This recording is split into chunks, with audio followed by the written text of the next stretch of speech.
Joining us right now from the Ricky Room.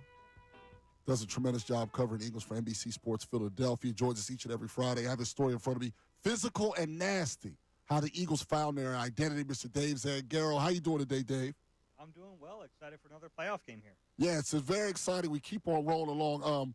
One of our popular things we've talked about today, Dave, has been we believe that while the Rams may have gotten better and things like that, the Eagles' big guys can beat on the Rams' smaller guys. And then I see a story that's like a gift for us where you talked about the physicality. Could you talk about the physical mentality that this Eagles team had that you have in your story? Yeah, you think back to early this season, and the Eagles were like searching for what their identity was going to be, and I think it kind of came together naturally that this team is a bully. I mean, they bully you in the trenches, but it's not just the offensive and defensive linemen. You see guys like Cooper DeJean, the guys in the secondary, even a guy like Devontae Smith, who's 170 pounds soaking wet, like lowering his shoulder and picking up extra yards.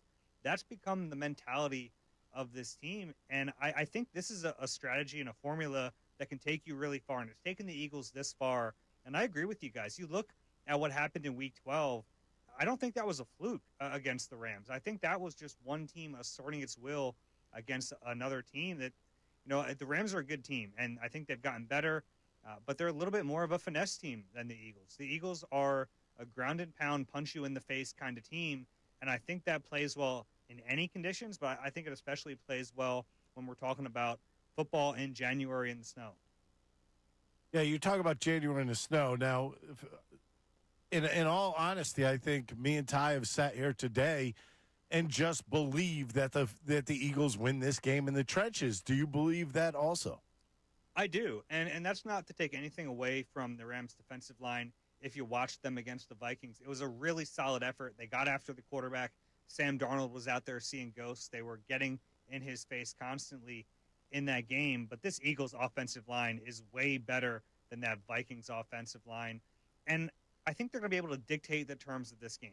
I don't know if Saquon's going to run for 255 again. That's probably a little out of the realm of possibility. But the reason things were able to get going in the run game in Week 12 is because the Eagles offensive line is just bigger and stronger than some of those Rams defensive linemen who are really good at getting after the passer.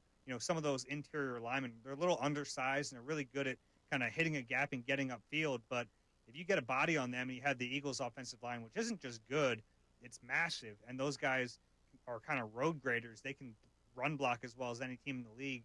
I think that's a distinct advantage.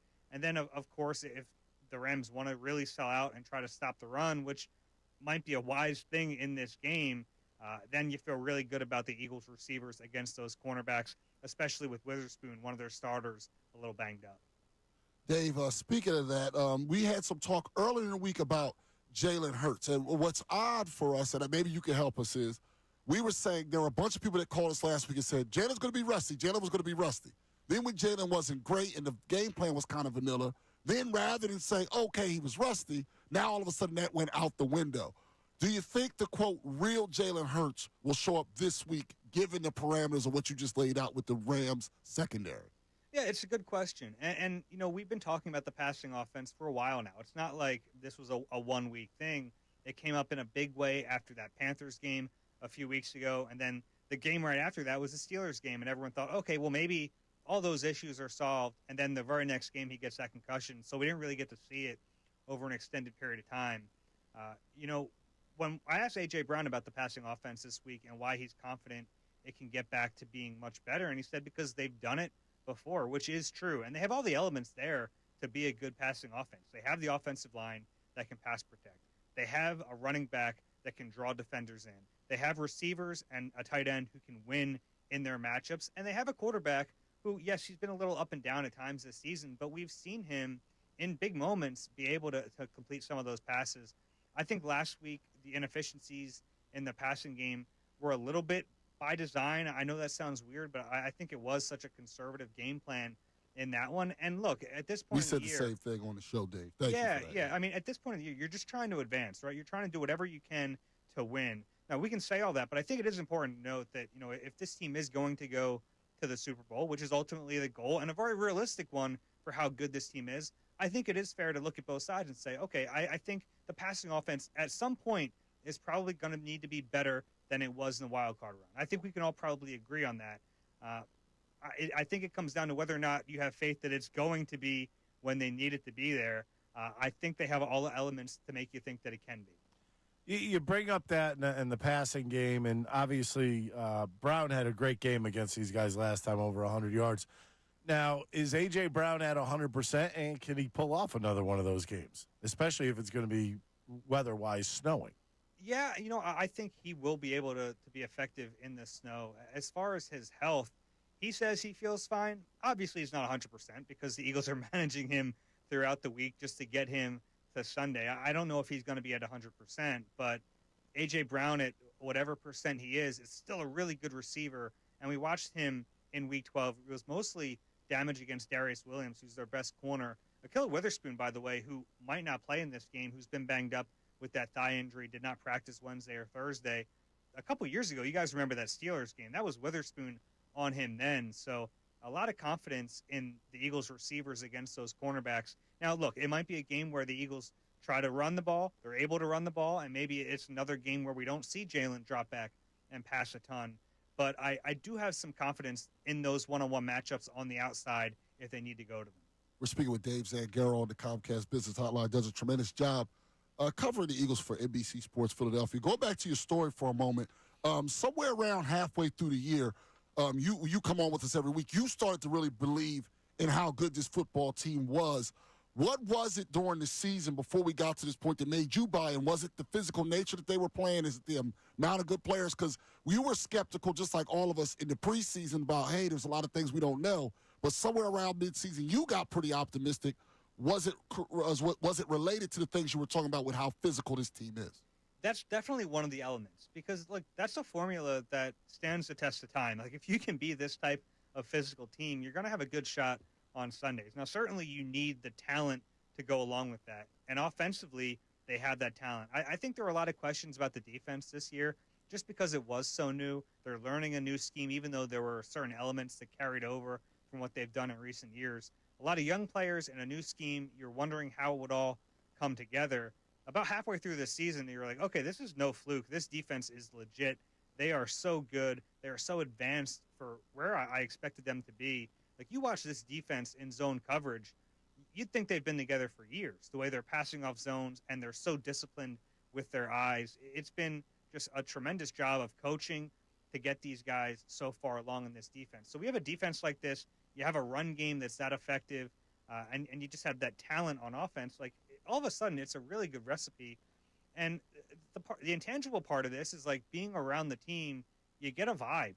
And I know that sometimes people aren't into hearing about the vibes of a team, but it felt a lot more like 22 than it did 23 in that locker room this year. And I think some of that is the way they were winning these games. You think back to 2023, and a lot of the games, even though they were winning them, it was like, you're winning these games, but should you be, and does that matter? And it wasn't a fun atmosphere. This year felt like 22, and I think it's because they were winning a lot of these games handily. I think it was because they were getting along. I think that it didn't feel as tight as it was last year in terms of, like, the pressure on them. And all those factors together and a 10-game win streak, which certainly makes you start believing in a team.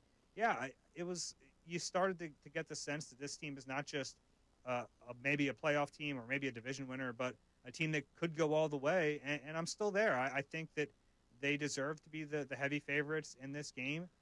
And once you get to the NFC Championship game, anything's on the table. Is there anything that looms out there that the Rams could possibly do that could sneak up on the Eagles? Sure. I mean, this is a good offense. It's not going to sneak up on you, but you have a quarterback who's a veteran, who's been doing this for a long time. And when he gets hot, he's really dangerous. And we've seen Matthew Stafford at times, if he gets in a rhythm and you're not able to get at him, you're not able to hit him, you're not able to take him off his game, he can start to pick you apart. And I'm sure that going into this game, Sean McVay is circling the spot where Nakobe Dean would have been because that is now a backup in there, whether it's Jeremiah Trotter Jr. or Oren Burks. I think it's going to be a combination of those two guys. But Sean McVay is a good coach, and he's going to try to highlight any weakness he can find. That's one of them. So you're looking at this middle of the field, and without your starter, I think that's one area the Rams are going to try to exploit. And if Stafford gets hot, I think that's the one thing going into this game that should scare you a little bit. Well, Dave, we really appreciate you coming on like you have all season long, and hopefully we get a couple more weeks of football. We're not wrapping up. But last thing, since you brought up the Jeremiah Trotter Jr. thing, you know what it's like. And I asked the same thing to Tim McManus. How do you think the crowd will react if Jeremiah Trotter Jr. makes a big play, knowing how attached people are to him already? Yeah, I mean, it would go crazy. Like, imagine Trot getting a sack and then doing the Axeman celebration at a sold-out link in the snow with his dad there watching. I mean, yeah, it's like storybook kind of stuff. But, it's funny. At this point, when I talk to Trot or talk about Trot, you try to let him be his own guy because I think he's deserving of that. And obviously, his dad was a big figure in this city for a long time. But what I saw from Jeremiah Trotter Jr. in training camp was just a really instinctual young player. His instincts are the first thing that pop out at you. And that's why I think his teammates are so understanding of this moment and they're so ready for him to take this role because they see it in practice. They don't think it's too big for him. It's going to be fun to watch him on Sunday. I'm excited to see him. Appreciate it so much, Dave. Talk to you soon. All right, guys. Take care. All right, that was Dave Zangaro from the Ricky Room on the Comcast Business Hotline. He feels good about the game. Not surprisingly, as everybody else. I think everybody does right now. And he mentioned it. The Eagles got a lot of big guys. He said the Rams can do stuff, but the Eagles' big guys beating on those smaller guys, that's a big advantage for the Eagles. Thanks so much, everybody, for watching. Really appreciate it. If you want more of this content, make sure you like and subscribe. And you can do that kind of over here if you want more of the best show ever.